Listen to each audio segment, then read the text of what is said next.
It's been about 10 years since our infamous convict Riddick has been on the big screen, and is he back? I think he is.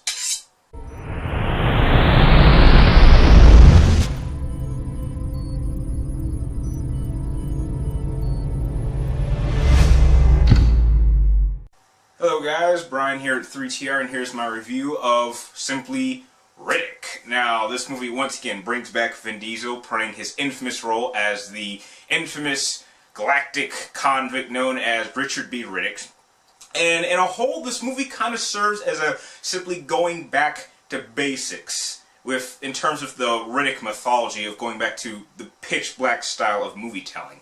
Now, I am aware that there were a lot of people who kind of were a bit thrown off with the sequel to Pitch Black, which was Chronicles of Riddick, but I stand in the small group of people that really enjoyed it. So to see it actually go back to basics, it was an interesting experience. The movie starts off with Riddick just being thrown on some desolate planet, left for dead by the necromorphs, and the first act of this movie is really just him surviving the elements. Just trying to get himself back together, kind of teach himself how to be Riddick, the stealth hunter killer, just badass that he used to be in Pitch Black. The second act kind of goes into something a little bit newer because something happens where he has to get off the planet, and so he calls a set of mercs to basically see if they can catch him so he can take their ship and he can get off-world. And then another group of mercs come, and so you have two different groups of mercs trying to team up to try to handle with Riddick.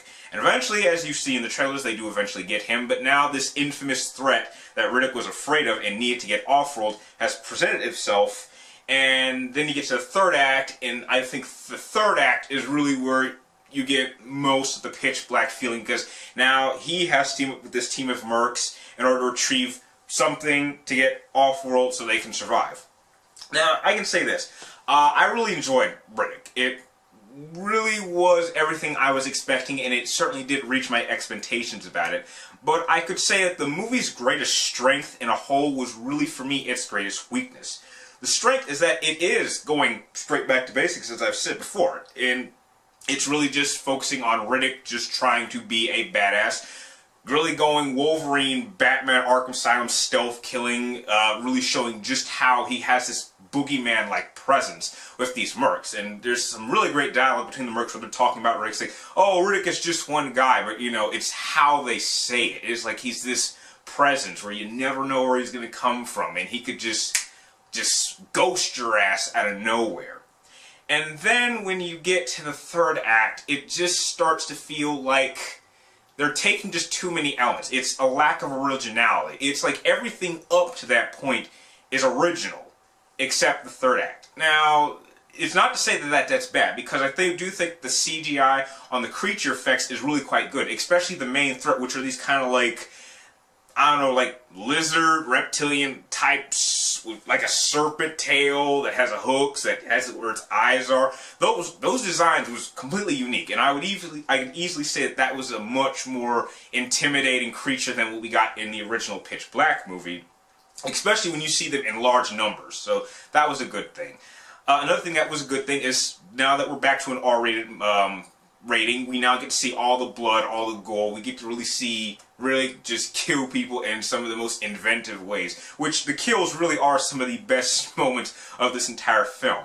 But just, I think the one element that I really liked about Chronicles of Riddick was that we went more into his character, and they pulled back from that. And that was something I was really hoping that they could at least acknowledge. I mean, they spent like maybe 2 minutes explaining really how we got from him being king of the necromorphs to being thrown on a planet, and I was a bit disappointed that they didn't go deeper into that. It's like, okay, Riddick is king now. I actually want to see him. What does he do with this army? And how they kind of screw him over was just kind of like, just let's pretend that Chronicles of Riddick never actually happened. Just pretend it never happened. And I think that's kind of an insult, because Chronicles of Riddick really, in a whole, did have some of my all-time favorite moments in the Riddick lore. I mean, for God's sake, it has one of my all-time favorite weapons, the Ulax. I mean, these are probably some of the coolest weapons I've ever seen in a science fiction movie, and they just want to erase it and make sure it's not even there.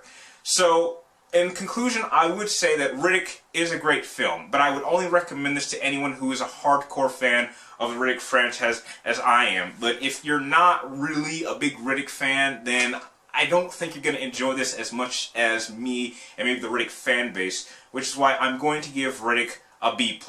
I was originally going to give this movie a solid B, but after kind of learning the story of how Vin Diesel actually struggled and how hard he fought to get this movie made, I had to bump this up for a B+ just for respect. And if you like this movie review, please like, comment down below, and please subscribe to check out my future movie and video game reviews. And please follow me on Twitter and friend me on Facebook in the description down below. And like always, thank you guys for watching, and I'll see you next time.